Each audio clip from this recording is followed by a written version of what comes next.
전남 여수와 광양 사이의 작은 섬 묘도. 섬의 생김새가 고양이를 닮았다 해서 붙여진 이름이다. 섬의 정상에 남아있는 봉화대. 이곳이 군사적 요충지였다는 것을 말해준다. 그런데 이 섬에 독특한 이름을 가진 마을이 있다. 바로 도독마을이다. 도독은 중국 명나라 수군 장수의 계급. 진린 도독 장군이란 분이 우리 마을에서 거주를 하면서 그 장군의 이름을 따서 도독마을이라고 지금 그리 유래가 되고 있습니다. 진리는 이 마을에 주둔하면서 이순신과 함께 전란을 치렀다. 그리고 최근 한중 양국에서 주목받는 인물로 떠올랐다. 明军统帅陈林，今天还有后人生活在韩国。 조선의 이순신 장군과 명나라 진린 장군을 함께 기리는 사업을 전개하고 있습니다. 진린, 그는 누구일까?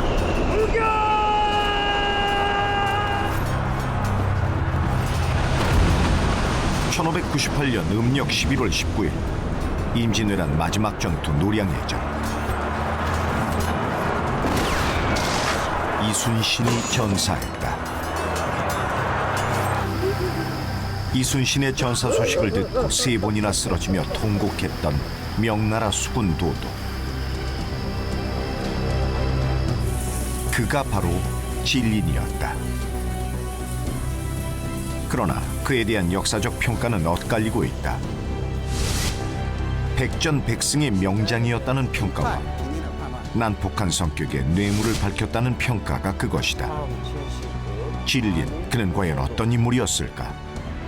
조선 바다에 있었던 명나라 장수 진린을 다시 만나본다.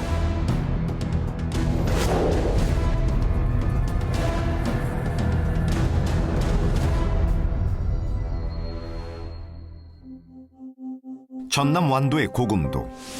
과거에는 강진에 속해 있었지만 지금은 완도로 편입돼 있는 작은 섬이다.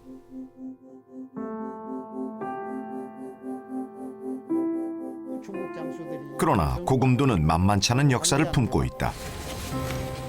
이곳은 이순신이 군영을 설치했던 곳이며 전사 후 그의 유해가 2달 동안 임시 안치되었던 곳이다. 고금도의 충무사, 이순신을 모신 사당이다.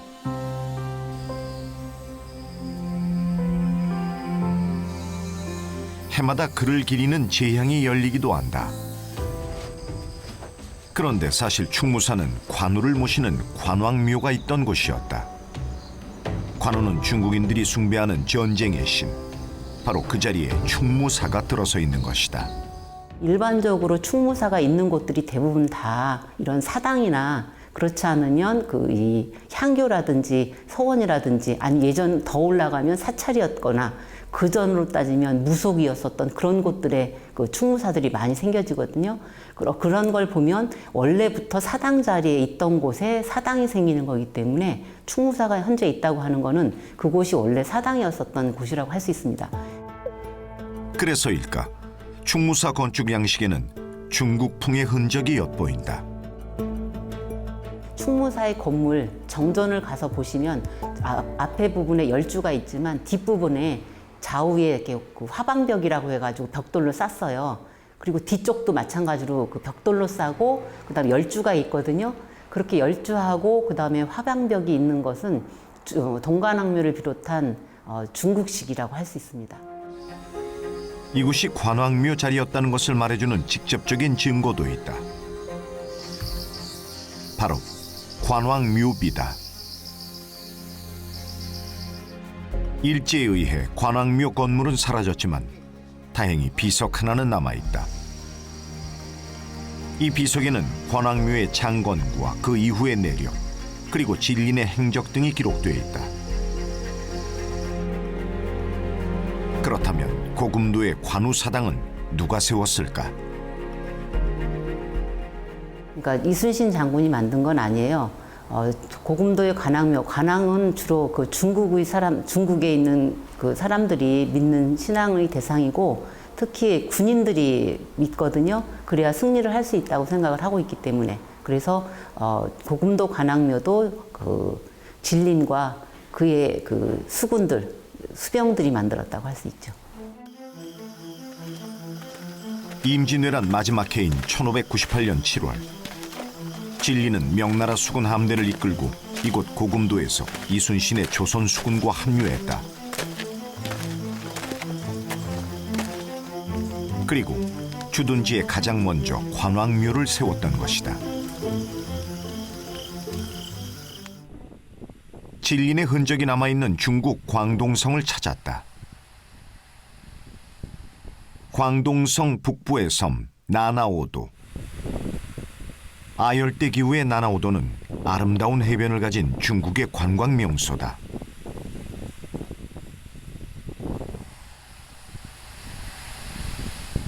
또한 오래전부터 중국의 남동 지역을 아우르는 해상 무역의 중심지였다.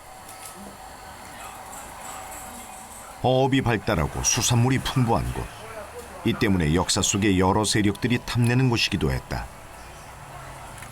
南澳岛那个地方很奇特，它处于福建和广东的交界处。到现在呢，这个南澳岛仍然一半属于广东，一半属于福建。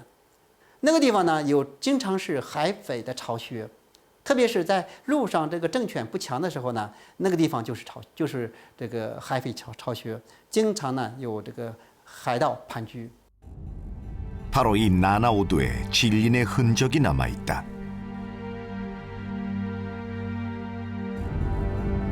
왜구와 해적이 자주 출몰하자 명조정은 1576년 이곳에 총병부를 세웠다. 이후 임진왜란 발발 1년 후인 1593년 진린이 이곳에 부총병으로 부임했다. 왜구를 막아내는 것이 진린 부총병의 임무였다. 19의 나이로 무관의 길에 나섰던 진린. 24살에는 지휘 첨사에 오를 정도로 뛰어난 재능을 보였다. 이후 탄핵 등의 우여곡절을 겪었지만 그는 승승장구하던 명나라 장수였다. 그리고 청유재란이 발발하자 조선을 구원할 명나라 수군 지휘관이 되어 조선으로 출병했다. 到了第二阶段，就是壬辰战争第二阶段，也就是到了丁忧之乱的时候，那个时候呢，陈琳呢被直接派往这个朝鲜，因为他历来熟悉南方水军啊，特别是他带的这个5000是广东兵啊，基本上是南澳岛一带那个时候他在南澳做过副总兵，从那个时候培养起来的一些水军。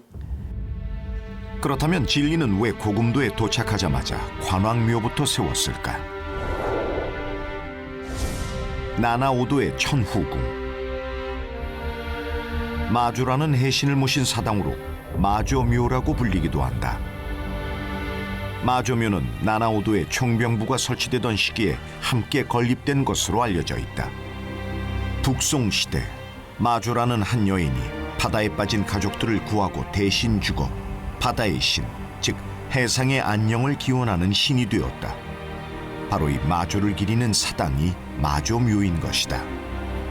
出海、巡游、捕鱼，都要到妈祖庙这边来祭拜。陈琳他也一样，他来南澳当总兵、副总兵的时候，他也有春秋2季都到南澳这边有祭拜。所以他去了韩国以后，他肯定会把本地的海神也请到了韩国那边一起祭拜的。 진리는 군사들의 사기를 고려 중국에서 받들던 바다의 신을 조선의 바다로 모셔갔다. 동시에 삼국시대 영웅이던 관우를 모시던 사당 관제묘를 본따서 고금도에 관왕묘를 세웠다.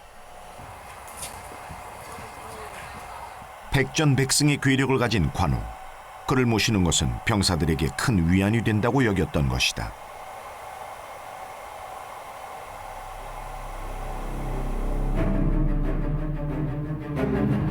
청유재란 2년째인 1598년 명나라는 진린의 수군을 조선으로 파병한다.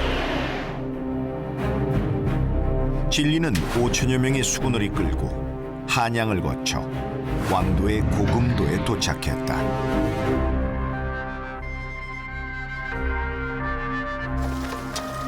그리고 이순신의 조선 수군과 연합작전을 펼치게 되었다.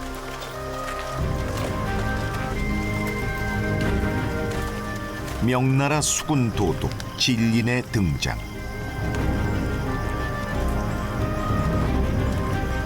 전력 면에서는 크게 도움이 되겠지만 조선 수군의 입장에서는 매우 우려되는 상황이기도 했다. 이순신은 진린에게 지휘권을 넘겨줄 수밖에 없었다. 무엇보다 가장 걱정되는 것은 진린의 개인 성향이었다. 인조 때의 학자 신경이 엮은 제조번 방지. 임진왜란 당시 명나라의 지원을 기록한 책이다.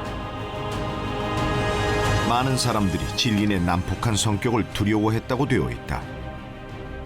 왜 이런 기록이 남아 있을까? 진린을 영접하고 환송하는 그런 이제 의식이 있었는데, 당시에 진린의 부하들이 고을 수령한 퇴행포를 부리고 찰방 이상규라는 사람을 이제 목에다 밧줄 걸어서 말을 달려가지고 굉장히 뭐 피투성이가 되고, 그런 굉장히 그 잔혹한 모습들을 우리 그 조정의 관원들이 다 보고 있는 데서 뭐 그런 식으로 하니까 유성룡이 굉장히 걱정을 하면서 아마 이순신이 이끄는 수군도 굉장히 방해를 많이 받고 작전하는데 어려움이 있을 것이다. 대국에서 온 진린 장군은 우리 소국의 조선을 좀 얕보고 약간 거만했고 전공에 또 욕심도 많았던 그런 분이었어요.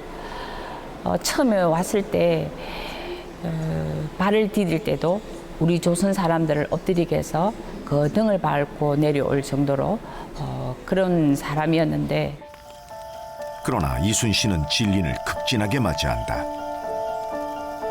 진린이 온다는 소식을 듣고 미리 그를 접대할 준비를 했다.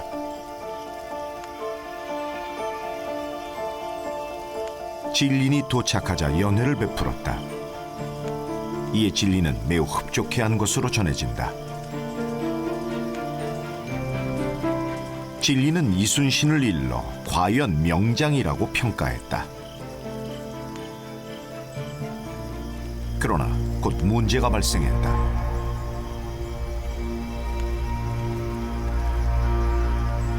진린이 합류한 직후 벌어진 저리도 해전. 조선 수군은 일본군 머리를 70여 개나 베어왔지만 명나라 수군은 전공을 전혀 세우지 못했다. 이에 진린은 매우 분개하며 휘하 장수들을 심하게 질책했다. 진린으로서는 명나라 수군의 체면뿐만 아니라 자신의 지휘 능력까지 걸린 문제였던 것이다. 이순신도 이런 상황을 알았다.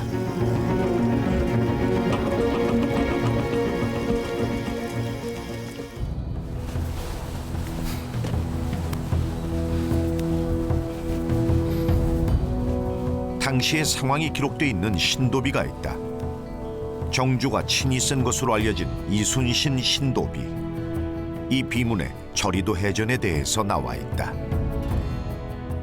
송여정 여 한선 동격적 참 70급 한인 무서도 허니 진 참노라. 이순신 장군의 부하인 송여정이 외적의 머리를 70급을 가져왔고 명나라 장수는 하나도 가져오질 못했어요. 그걸 본 진린이 무척 화를 내고 격분해합니다.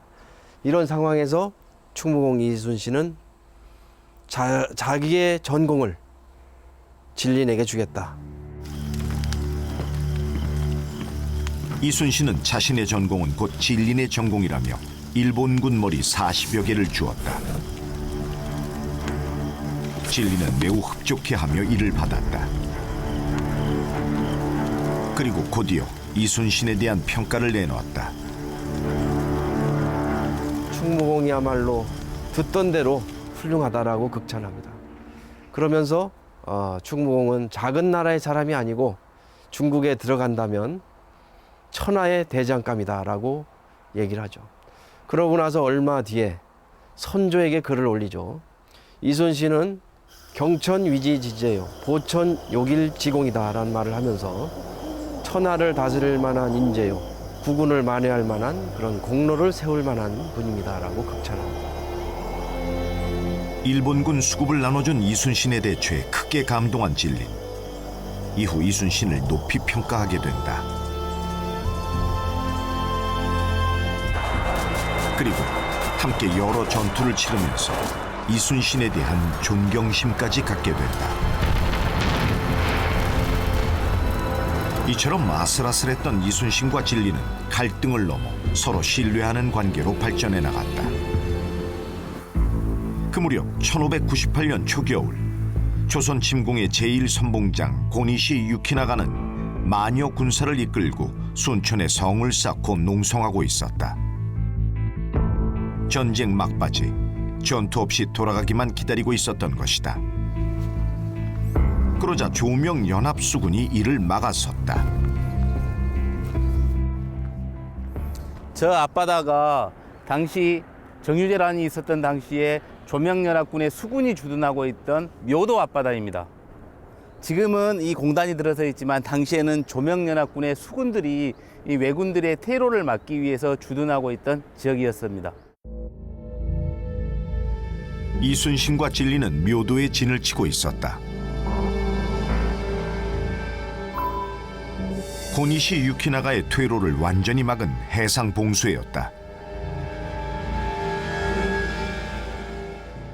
지금 현재 계신 이곳은 천수각이라고 해서 당시 왜군의 지휘부가 있던 장소입니다. 그리고 이제 아래쪽은 일본군의 병사들이 곳곳에 진을 치고 주둔했던 그런 장소로 알려져 있고요. 이 일대 자체가 거의 대부분 그 왜군들이 주둔을 했다고 봐야죠. 15,000명이라는 군대가 이 공간 속에서 활동을 하려고 하면 이 외성 자체가 전체가 아마도 그들의 그 주둔지였지 않을까 그런 생각을 가집니다. 1598년 음력 10월부터 조명연합수군은 몇 차례 순천 외성을 공격했다. 그러나 변변한 전과를 올리지 못했다. 바다에서 육지의 성을 공격하는데 한계가 있었던 것이다. 또 하나 전과를 올리지 못한 이유가 있었다. 바로 명나라 육군 장수 유정의 전투 기피였다. 유정은 몇 차례나 자신의 육군과 조명연합수군의 합동작전에 동의했다. 그러나 막상 전투가 벌어지면 소극적으로 임하거나 철수를 일삼았다. 이런 유정 탓에 조명연합수군은 큰 피해를 입기도 했다. 왜 당시 유정은 전투를 기피했던 것일까? 명나라 측의 입장은 나름대로의 그런 주장과 이론이 있었죠. 적과 싸우다가 후퇴를 하게 되면은 유배하는 데 그치겠지만은 전쟁하다가 불리하게 되는 상황이 된다면 오히려 명나라 조정 황실의 위험을 실추시킬 것이다. 그것은 오히려 자신이 죽을지라도 여죄를 남는 그런 죄악이기 때문에 더 이상 일본을 공격할 수가 없다. 이런 얘기를 선포합니다. 그런 맥락에서 진린도 역시 유정의 부탁을 받아들였고, 이런 명나라 장수들의 의도를 간파한 고니시 유키나가는 강화 협상을 시도한다. 진린에게 술 2통과 돼지 2마리 등 다양한 뇌물 공세도 펼쳤다. 그들의 퇴로만 보장해달라고 했다. 진리는 고심할 수밖에 없었다. 이미 일본군이 자신의 라이벌인 육군 지휘관 유종과도 강화 협상을 하고 있다는 것을 알고 있었기 때문이었다.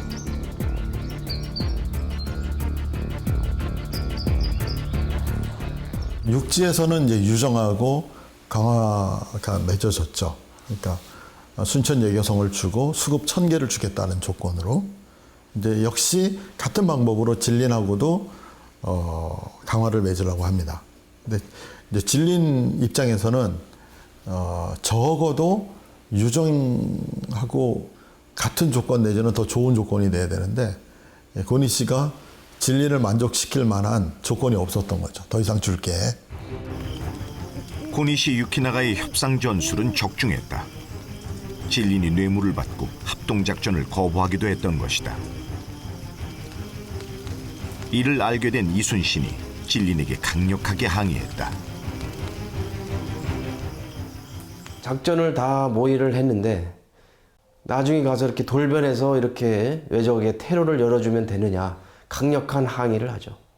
역시 진린도 유정으로부터 지시를 받았기 때문에 나름대로의 논리로 같이 말다툼을 심하게 하죠. 그러다가 이순신 장군이 명나라 황제의 특별한 명령을 받고서 조선을 구하러 온 사람이 어떻게 이렇게 할 수가 있느냐 강력히 항의하면서 진린의 마음이 돌아섭니다.